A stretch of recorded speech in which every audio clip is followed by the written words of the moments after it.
दोस्तों, middle east में Israel इस समय कई मोर्चों पर जंग लड़ रहा है। जहां हाल ही में इजरायली हमले में हमास चीफ याहिया सिनवार की मौत के बाद ईरान के सर्वोच्च नेता अयातुल्लाह अली खामेनेई ने कहा कि हमास खत्म नहीं हुआ है। वही हमास के बाद अब इजरायल का अगला टारगेट ईरान है। लेकिन इस बीच एक ऐसी खबर लीक हो गई है जिसने ईरान को टेंशन में डाल दिया है और कहा जा रहा है कि ईरान पर हमले के इजरायल ने पूरा प्लान बना लिया है। लेकिन सवाल यह है कि ईरान द्वारा इजरायल पर हमला करने के इतने दिनों बाद भी अभी तक इजरायल ने जवाबी कार्रवाई क्यों नहीं की, और हाल ही में इजरायल द्वारा हमले को लेकर बनाया गया जो प्लान लीक हुआ है उसकी अपडेट क्या है। आइए समझते हैं आज की इस वीडियो में। लेकिन आगे बढ़ने से पहले ही इस वीडियो को एक लाइक करके चैनल को सब्सक्राइब अवश्य कर लीजिए, क्योंकि यह आपके लिए महज 1 सेकंड का काम है, लेकिन इससे हमारी काफी बड़ी मदद होती है। दरअसल न्यूयॉर्क टाइम्स की रिपोर्ट के मुताबिक अमेरिकी खुफिया एजेंसी का एक दस्तावेज लीक हुआ है जिसमें इजरायल अब ईरान पर बड़े हमले की तैयारी में है।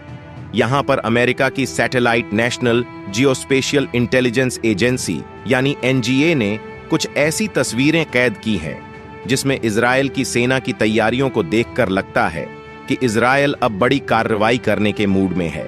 इसके अलावा 15 और 16 अक्टूबर 2024 को ईरान को समर्थन देने वाले कई टेलीग्राम अकाउंट से इस तरह के 2 दस्तावेज शेयर भी किए गए थे, जहां इजरायल के सैन्य अभ्यासों को पूरे डिटेल में दिखाया गया है, जिससे पता चलता है कि इजरायल अब ईरान पर बड़ा हमला कर सकता है।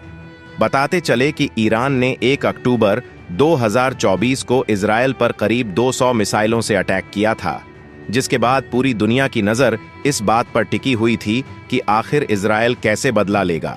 हालांकि अभी तक इजरायल ने ईरान को उस हमले का जवाब नहीं दिया है, और ऐसे समय में दोनों देशों के बढ़ते तनाव के बीच इस दस्तावेज का खुलासा काफी अहम माना जा रहा है।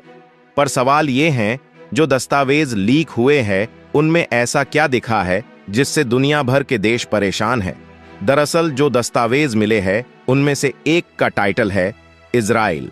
वायुसेना ईरान पर हमले की तैयारी जारी रखे हुए है, जहां इजरायली सैन्य तैयारियों में कथित तौर पर हवा से हवा में विमानों में ईंधन भरने के अभियान, खोज और बचाव अभियान और संभावित ईरानी हमलों के मद्देनजर मिसाइल को फिर से स्थापित करने की स्थिति को दिखाया गया है। जबकि दूसरे दस्तावेज में हथियारों और अन्य सैन्य संपत्तियों को रणनीतिक स्थानों पर ले जाने की तैयारी नजर आती है। इन खुफिया दस्तावेजों के कथित तौर पर लीक होने की खबर के बाद अमेरिकी खुफिया एजेंसियां और एफबीआई संयुक्त रूप से इसकी जांच कर रही है, ताकि यह पता लगाया जा सके कि जानकारी कैसे लीक हुई और क्या इस तरह के और भी दस्तावेज लीक हो सकते हैं। और अगर आपको नहीं पता तो बता दूं, इजरायल ईरान के बीच युद्ध अभी भी जारी है, और इस बीच ईरान के समर्थन वाले हिजबुल्लाह इजरायल पर लगातार मिसाइल और ड्रोन से हमला कर रहा है। लेकिन शनिवार को जो हमला हिजबुल्लाह ने किया है उसने इजरायल को हिलाकर रख दिया। दरअसल पिछले दिन इजरायली प्रधानमंत्री बेंजामिन नेतन्याहू के प्राइवेट हाउस पर हिजबुल्लाह के ड्रोन अटैक से पूरे मिडिल ईस्ट में खलबली मच गई। हालांकि गनीमत रही कि ड्रोन हमले के समय घर में कोई भी सदस्य मौजूद नहीं था और किसी को भी कोई नुकसान नहीं हुआ है। वहीं इस हमले के बाद नेतन्याहू ने कहा है कि ईरान के जिन एजेंटों ने आज मेरी और मेरी पत्नी की हत्या करने की कोशिश की, उन्होंने एक बड़ी भूल की है, और यह हमला उन्हें युद्ध जारी रखने से नहीं रोकेगा, और जो भी इजरायलियों को नुकसान पहुंचाने की कोशिश करेगा उसे भारी कीमत चुकानी होगी। यह हमला उनके इरादों को कमजोर नहीं कर सकती है, और मैं वादा करता हूं कि हम अपनी ओर से हमले करना जारी रखेंगे। आपको बता दें कि शनिवार को इजरायल के कैसरिया में जहां हिजबुल्लाह ने अटैक किया था, वहां पर इजरायल के आईडीएफ और मोसाद की सीक्रेट ऑफिस है, और यहां पर हिजबुल्लाह के हमला करने की प्रमुख वजह इजरायल की इंफॉर्मेशन ताकत को तोड़ने की थी। वहीं नेतन्याहू के बयान के बाद ईरान ने भी जवाब दिया है, जहां ईरानी न्यूज एजेंसी IRNA ने कहा कि नेतन्याहू के घर पर हमला करने के पीछे लेबनान स्थित हिजबुल्लाह का हाथ है, और इससे हमारा कोई लेना देना नहीं है। जबकि हिजबुल्लाह ने भी अभी तक अटैक को स्वीकार नहीं किया है और हाल ही में जो खबर निकल आ रही है उसके मुताबिक इजरायल हिजबुल्लाह युद्ध में इराक की भी एंट्री हो चुकी है, जहां इराक ने शनिवार रात को इजरायल पर कई ड्रोन दागे हैं। वहीं अटैक की वजह से इजरायल में सायरन बजने लगे। हालांकि इजरायल के तरफ से कोई बयान नहीं आया है, लेकिन गौर करने वाली बात यह है कि इजरायल ने 1 अक्टूबर के मिसाइल हमले का बदला लेने के लिए ईरान पर हमला करने की कसम खाई है और वॉर रूम में एक के बाद एक ईरान पर हमले के अचूक तरीके पर चर्चा हो रही है। इजरायल चाहता है कि हमला बेहद विनाशकारी हो और इससे पूरी दुनिया को संदेश जाए, लेकिन दिक्कत यह है कि इजरायल के सामने सबसे बड़ी चुनौती ईरानी अदृश्य दीवार है, जो कि उसका मजबूत एयर डिफेंस सिस्टम है। यही वजह है कि लगभग 19 दिन बीत जाने के बावजूद ईरान पर हमला करना इजरायल के लिए कहीं से भी आसान नहीं हो रहा, जबकि ईरान ने अपने महत्वपूर्ण सैन्य और परमाणु स्थलों की सुरक्षा के लिए एक मजबूत एयर डिफेंस सिस्टम तैयार किया है, जिसमें रूस में बना S-300, SI-22 और स्वदेशी खोरदाद 15 और बावर 373 सिस्टम जैसे मॉडर्न सिस्टम शामिल हैं।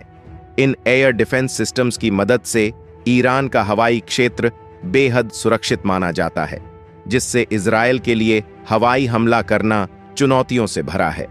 ईरान के एयर डिफेंस सिस्टम में सबसे महत्वपूर्ण सिस्टम रूस से हासिल S-300 है।